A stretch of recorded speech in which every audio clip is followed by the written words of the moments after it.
சென்னையில் உள்ள அண்ணா அறிவாலயத்தில் வைத்து முதலமைச்சர் மு.க.ஸ்டாலினை சந்தித்து பேசிய மதிமுக பொதுச் செயலாளர் வைகோ, காயிதே மில்லத் பெயரில் பல்கலைக்கழகம் அமைப்பது உள்ளிட்ட 3 கோரிக்கைகளை வைத்ததாகவும், தொகுதி பங்கீடு குறித்து எதுவும் பேசவில்லை எனவும் தெரிவித்துள்ளார். கண்ணியத்துக்குரிய காயிதே மில்லத் இஸ்மாயில் சாஹிப் அவர்கள் பெயரால் ஒரு பல்கலைக்கழகம் அமைக்க வேண்டும் என்பதை திராவிட முன்னேற்றக் கழகத்தினுடைய தேர்தல் அறிக்கையிலேயே சேர்க்க வேண்டும் என்று ஒரு கோரிக்கை விடுத்தேன்.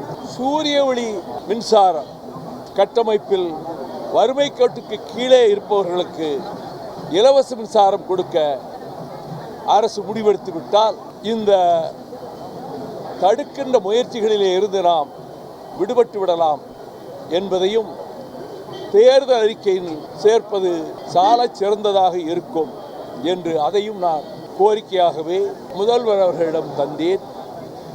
அதையும் உடனடியாக அந்த தேர்தல் அறிக்கை தயாரிக்கும் குழுவிலே சேர்க்க சொன்னார்கள்.